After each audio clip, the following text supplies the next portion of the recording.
बिस्मिल्लाहिर्रहमानिर्रहीम, अस्सलाम वालेकुम नाज़रीन कराम। मैं हूं मखदूम शहाबुद्दीन और आप देख रहे हैं मेरा फेसबुक और यूट्यूब चैनल। उम्मीद करता हूं आप सब लोग बखैर आफियत होंगे और जहां भी होंगे अपने अहले खाना समेत खुश भी होंगे और महफूज भी। नाज़रीन कराम, इस वक्त एक जानिब तो मुल्क में बहुत कुछ चल रहा है और एक जानिब तो इमरान खान को माइनस करने, इमरान खान को सियासी तौर पर खत्म करने के लिए हर मुमकिन हरबा अपनाया जा रहा है। लेकिन इस सब के अंदर यूं लग रहा है कि इमरान खान को हर हरबा, हर मंसूबा उसके काउंटर के तौर पर गैबी मदद पहुंच रही है। और जिस तरह से कहा जाता है कि एक मंसूबा इंसान बनाता है और एक मंसूबा अल्लाह की जात बनाती है, और बिलाशुबा अल्लाह बेहतरीन मंसूबा साज है। इमरान खान को गैबी मदद पहुंची है और इमरान खान के खिलाफ एक और कार्ड इस्तेमाल किए जाने से पहले ही बुरे तरीके से फ्लॉप हो चुका है। इस हवाले से भी मेरे पास तफसीलात हैं। जबकि जो हफ्ता अब शुरू हो चुका है और 12 जून कैलेंडर के ऊपर जो तारीख है वो सोमवार 12 जून जैसे ही हुई है, इसके साथ ही साथ ये जो मौजूदा हफ्ता है इसमें सुप्रीम कोर्ट से बड़ा खड़ाक होने की खबर भी चल पड़ी है और पेशगी चीखें जो हैं वो भी बुलंद हो चुकी हैं और ये मामला भी इमरान खान साहब के हक में जा सकता है। इस वक्त रात गए खतरे का सायरन जो है वो भी बज उठा है। इस हवाले से भी कुछ तफसीलात हैं जो आपके सामने रखनी है। इस वक्त अगर आप पूरे के पूरे पॉलिटिकल सिनेरियो को समझ लें तो आपको ये समझने में देर नहीं लगेगी कि इमरान खान के खिलाफ इस वक्त कोई ऐसा हरबा नहीं है, कोई ऐसा मंसूबा नहीं है, कोई ऐसी चाल नहीं है जो इमरान खान के खिलाफ इस्तेमाल नहीं की जा रही। यानी कि आप दूर दूर तक अंदाजा नहीं कर सकते कि क्या कुछ हो रहा है। बहुत सी चीजें ऐसी हैं जो हम देख रहे हैं, बहुत सी चीजें ऐसी हैं जो बयान की जा सकती हैं और यकीन माने इमरान खान के खिलाफ जो इकदामात हो रहे हैं ये सिर्फ टिप ऑफ द आइसबर्ग है, ये सिर्फ 1% है जो लोगों के सामने आ रहे हैं। 99% वो चीजें हैं आप दूर दूर तक उनका अंदाजा नहीं लगा सकते। कप्तान को क्या कुछ नहीं करने की कोशिश की गई, उस शख्स को गिरफ्तार किया गया, उस शख्स के ऊपर हर मुमकिन मुकदमा बनाया गया, उस शख्स के ऊपर कातिलाना हमला करवा दिया गया, उस शख्स के घर का दरवाजा तोड़ दिया गया। अब उस शख्स की बहन के ऊपर, बहनोई के ऊपर मुकदमा दर्ज करके उनकी गिरफ्तारी के लिए छापे, उसकी बीवी पेशियां भुगत रही है, उसकी बीवी का जो बेटा है उसके ऊपर मुकदमा, हर तरफ से इमरान खान को घेर के इमरान खान के आसाब के ऊपर सवार होने की कोशिश। और इमरान खान को धमकी क्या दी जा रही है? इमरान खान को धमकी दी जा रही है कि जी मिलिट्री कोर्ट्स में आपका ट्रायल हो जाएगा। इमरान खान को तड़ियां क्या लगाई जा रही हैं कि जी आपको उम्र कैद हो जाएगी। और आप देखें कि मिलिट्री कोर्ट्स में इमरान खान को ले जाने, इमरान खान पे आर्मी एक्ट और ऑफिशियल सीक्रेट एक्ट लगाने के हवाले से हुकूमती वुज़रा जो है वो बहुत ज्यादा दावे कर रहे हैं। वो ये दावे क्यों कर रहे हैं? वो इसलिए कर रहे हैं क्योंकि वो चाहते हैं कि इमरान खान और ताकतवर हल्के मजीद एक दूसरे के बिल्कुल आमने सामने आए, एक दूसरे के मद्दे मुकाबिल आए, एक दूसरे के साथ अपने सींग फंसाएं और इनमें से किसी एक के सींग भी उतर जाएं, दूसरा लेके उड़ जाए तो, और दूसरा जख्मी हो जाए, एक हार जाए तो हमारा ही फायदा है। और इस वक्त यही हो रहा है और नहीं समझना चाह रहे ताकतवर भी और सारी साइड्स भी, तो ना समझें। लेकिन इस चीज को समझने में जितनी देर लगाई उतना सबका नुकसान है, पाकिस्तान का नुकसान है। कंसेंसस बिल्डअप करना है, मुज़ाकरात करने हैं, बैठ के बात करनी है, तभी मसला हल होना है। बड़ी से बड़ी जंग जो होती है, अगर आप हिस्ट्री पढ़ लें, एंड जो है ना, एंड अल्टीमेट एंड वो मुज़ाकरात की मेज है।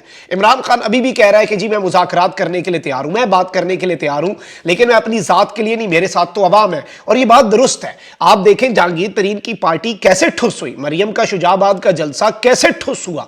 जहांगीर तरीन के गुब्बारे के अंदर, इस्तेहकाम पाकिस्तान पार्टी के गुब्बारे के अंदर जितनी हवा भरी गई आर्टिफिशियली, जितना उसे हीरो बनाने की कोशिश की गई कि पता नहीं क्या तब्दीली, इस्तेहकाम, वो पार्टी खुद अदम इस्तेहकाम का शिकार है, फाइनेंशियली भी अदम इस्तेहकाम का शिकार है। कारकुन उस पार्टी के पास है कोई नहीं, वोट बैंक उस पार्टी के पास है कोई नहीं, रजिस्टर होने से पहले वो पार्टी जो है वो उसके लोग जो है वो छोड़ रहे हैं, फाउंडिंग मेंबर्स जो हैं वो छोड़ रहे हैं। जहांगीर तरीन ग्रुप के पहले और सबसे सरकर्दा लोग जो है वो साइड पे भाग रहे हैं। इमरान खान के वो लोग जो इमरान खान को छोड़ के इस पार्टी के अंदर आए, वो इमरान खान से खुफिया राब्ते कर रहे हैं कि खान साहब मजबूरी है, हम आगे आगे भी नहीं हो रहे, देयर इज अ रीजन, हम आपके साथ हैं, आपने हमें वापस लेना है। क्योंकि सियासी बंदे को पता है उधर जहांगीर तरीन भी बिजनेसमैन है, वो अब अन्नेवाह तो पैसा नहीं झोंकेंगे कि आग में झोंक दे। ज्यादा पैसा होने का मतलब कतन ये नहीं होता, हर बंदा अपना देखता है, फायदा नुकसान नफा नुकसान। तो जाहिर बात है कि जहांगीर तरीन साहब भी कोई इस तरह पैसे का बेदरेग इस्तेमाल तो नहीं करेंगे। वहीं नवाज शरीफ साहब जो है वो भी सिचुएशन को अपने हक में करना चाहते हैं, उन्होंने भी बुला भेजा है। और जाहिर बात है कि इसके अंदर प्लान्स जो हैं, मंसूबे, वो कहते हैं ना कि हर बंदा अपने अपने मंसूबे बनाता है। अब आप देखें कि मोहसिन बेग साफी हैं इमरान खान के दौर के अंदर, इनकी एक तस्वीर बड़ी वायरल हुई थी एफआईए के लोगों को पिस्तौल दिखाने की, और जो कुछ हुआ वो पूरा एपिसोड। और मोहसिन बेग साहब अब बड़े ताकतवर हो चुके हैं। इमरान खान को इस्लामाबाद हाईकोर्ट के आते में जाने की इजाजत मिले ना मिले, मोहसिन बेग साहब की एक नहीं 2 गाड़ियों को भी इस्लामाबाद हाईकोर्ट में दाखिले की इजाजत मिल जाती है। मोहसिन बेग नाम याद रखिएगा, सहाफी हैं। मोहसिन नकवी साहब जो है वो भी एक सहाफी या फिर उसी तर्ज के, यानी जाहिर बात है सरमायाकार सहाफी हैं, सरमायादार हैं और सरमाया रखते हैं अच्छा खासा। और no harsh feelings for Mohsin Baig साहब और मोहसिन नकवी साहब, बट मोहसिन नकवी साहब वजीर आला पंजाब है, निगरान। तो मोहसिन बेग साहब के नाम को भी आप याद रखिएगा, इससे ज्यादा चले मैं खबर नहीं देता। लेकिन इन्होंने एक बड़ी दिलचस्प बात कही है, और ये बड़े करीबी भी हैं इस वक्त, जाहिर बात है बहुत से इंपॉर्टेंट लोगों के भी। तो इन्होंने ये बात कही है कि इस्तेहकाम पाकिस्तान पार्टी जो है वो नहीं चलेगी। मोहसिन बेग साहब ये कह रहे हैं, और मेरे नजदीक मोहसिन बेग साहब का ये कहना बहुत इंपॉर्टेंट है। मैं ये बात करता ना इस्तेहकाम पाकिस्तान पार्टी नहीं चलेगी, तो मेरी बात में इतनी क्रेडिबिलिटी ना होती, मेरी बात में इतना वजन ना होता जितना मोहसिन बेग साहब की इस बात के अंदर वजन है, because he is a very well informed person. इस्तेहकाम पाकिस्तान, जो इस्तेहकाम लाना चाह रही थी पार्टी पाकिस्तान के अंदर, वो नहीं चल पाएगी, ये कंपनी नहीं चलेगी। ये बात उनकी तरफ से आना बहुत इंपॉर्टेंट है, बस चलें समझने वाले समझ जाएं। अच्छा, वहीं दूसरी जानिब राजा रियाज जो है अजीबो गरीब बातें कर रहा है। मतलब आप अंदाजा करें ना कि निगरान वजीर आजम जो है वो राजा रियाज और शहबाज शरीफ ने मिलकर लगाना है, तो आप पहले ही उसके ऊपर सोच लें कि क्या मामलात होंगे। अब ये कह रहे हैं कि जी हुकूमत को 5 साल की तौसीक की गुंजाइश है। मतलब खुदा का खौफ करें, पहले कहा जा रहा था ना कि थोड़ी बहुत गुंजाइश मिल सकती है, 12 महीने की गुंजाइश होती है मुद्दत के अंदर। कह रहे हैं जी 60 महीने की गुंजाइश जो है वो हुकूमत को मिल सकती है। मतलब ऐसी ऑपोजिशन तो कोई कोई करता है ना, ये हुकूमत होती है ऐसी, ये ऑपोजिशन में तो राजा साहब नहीं है। मतलब ये मुल्क को इस तरह की बातें क्यों की जाती हैं। अच्छा, वहीं दूसरी जानिब आप देखें कि लंदन से बाखबर साफी हैं, जारी बात है उनके करीबी हैं नवाज शरीफ साहब के, अजहर जावेद। उन्होंने कहा है कि मेरी मालूमात के मुताबिक पाकिस्तान में इलेक्शन करवाने का फैसला हो चुका है, और नवाज शरीफ इलेक्शन से 6 हफ्ते पहले पाकिस्तान पहुंच जाएंगे। 16 सितंबर के बाद पाकिस्तान में इलेक्शन की सरगर्मियां तेज हो जाएंगी, और बहुत जल्द नवाज शरीफ साहब की जो नाअहली है वो भी खत्म हो जाएगी, यानी कि नवाज शरीफ साहब जो है वो उसके बाद नाअहल नहीं रहेंगे। अच्छा, अब जो सूरत हाल है वो ये है कि सुप्रीम कोर्ट ऑफ पाकिस्तान की तरफ से भी एक बहुत बड़ा सरप्राइज मिल सकता है, और इस हफ्ते के अंदर ऑलरेडी ये सरप्राइज जो है ये प्लान किया जा रहा है।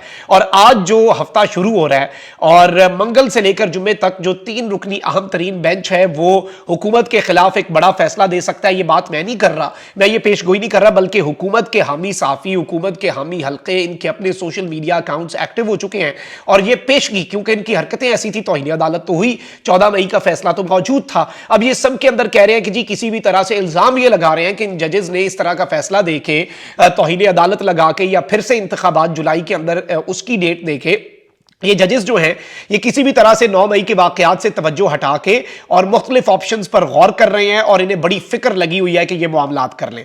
अलबत्ता मामला ऐसा नहीं है, लेकिन जाहिर बात है उन्होंने तो आइन और कानून के मुताबिक फैसला करना है, वो ख्वाहिशात के ऊपर तो फैसला नहीं कर सकते। पूरी कौम आइन और कानून के साथ खड़ी है, जो अमलन इस मुल्क के अंदर मुअत्तल हो चुका है, लेकिन कुछ जज साहिबान हैं जो उसके लिए डटे हुए हैं।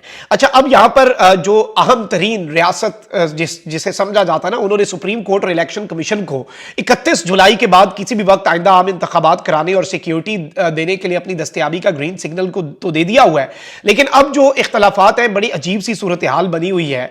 और जरदारी साहब ये समझते हैं कि जी कौमी असम्बली मुद्दत पूरी करे, इलेक्शन अक्टूबर में हो, और मौलाना फजल रहमान जो है वो कहते हैं कि जी अगस्त के पहले हफ्ते में असम्बली तहलील की जाए और इलेक्शन जो है वो नवंबर में करवा दिए जाएं।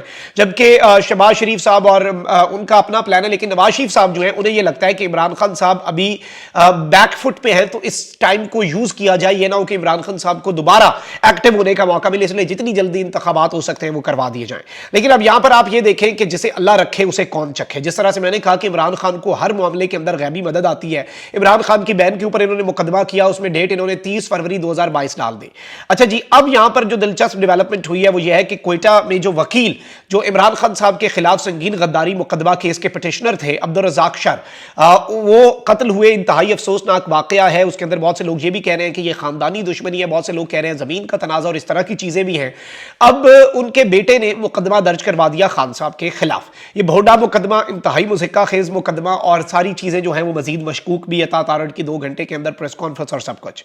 अब इनकी जो अहलिया है अब्दुल रज़ाक शर साहब की, उन्होंने एक प्रेस कॉन्फ्रेंस की है और इसमें उन्होंने रोते हुए, गिड़गिड़ाते हुए, आपदीदा होकर कुछ बातें कही हैं कि केस इन्होंने इमरान खान पर कर रखा है लेकिन जुल्म मेरे भाई पर हो रहा है। यानी कि अब्दुल रज़ाक शर जो हैं उनके साले पर, यानी उनकी जो अहलिया है उनके भाई के ऊपर जुल्म हो रहा है।